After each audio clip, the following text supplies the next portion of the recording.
VKP music present.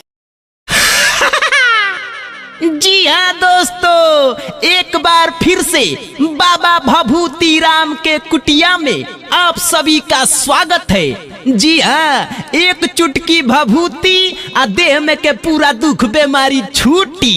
तो आइए भभूति लगवाइए आ हंसते हंसते जाइए। ए बाबा हो देखो हो तहार पहिलका कस्टमर आ गइल, लड़ाकू विमान। अरे साला चुप, ते तो हमार कस्टमरे भगा देबे। अभी दे। Okay okay, don't touch, no permission, continue.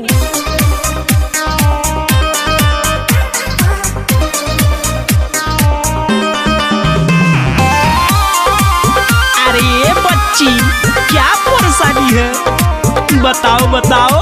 Music by Gaurav Roshan. आप सुन रहे हैं अमित पटेल की आवाज में। ए झाजी देह गरम बजे, ठीक कइल राउर धरम बजे। अरे यही तो मेरा काम है, बताओ।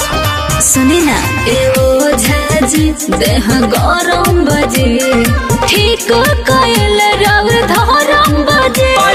लेट जाना लहंगा में लुती डाले दो। अरे जियो बाबा। ढोड़िया में गोरिया भभूति डाले दो। ढोड़िया में गोरिया भभूति डाले दो। ढोड़िया में गोरिया भभूति डाले दो। इका कहतनी। अरे बच्ची, यही तो बाबा भभूति राम का चमत्कार है।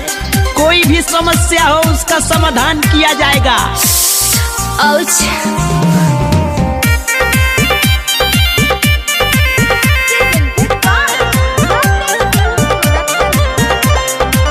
हो तोहर गरम बगाटा, होई हटावा दुपाटा। ओहो। आके बैठा हमारा कोरा में। अच्छा। आव करियो झाई, हाँ। सब दूर हो जाई। अच्छा। जवन रोग बाबूचिया तोरा में। तो सुनी, ए बाबा बानी कुंवार ना जानी होए, रउआ कोरा में नयाब बदना में होए। तलाज छोड़ दो ना, प्यार से अंगूठी डाले दो। ना ढोड़िया में गोरिया भभूति डाले दो। ढोड़िया में गोरिया भभूति डाले दो। ढोड़िया में गोरिया भभूति डाले दो। जा, ए बाबा, ये तो बेहोश हो गई हो। अरे पानी मार। Music by Gaurav Roshan. आप सुन रहे हैं अमित पटेल की आवाज में। तोहर दूर होई दर्द, सच में? होई ओझा हम मरद। हाँ। हाथ ऊपर से नीचे ले फेरे दा। अच्छा।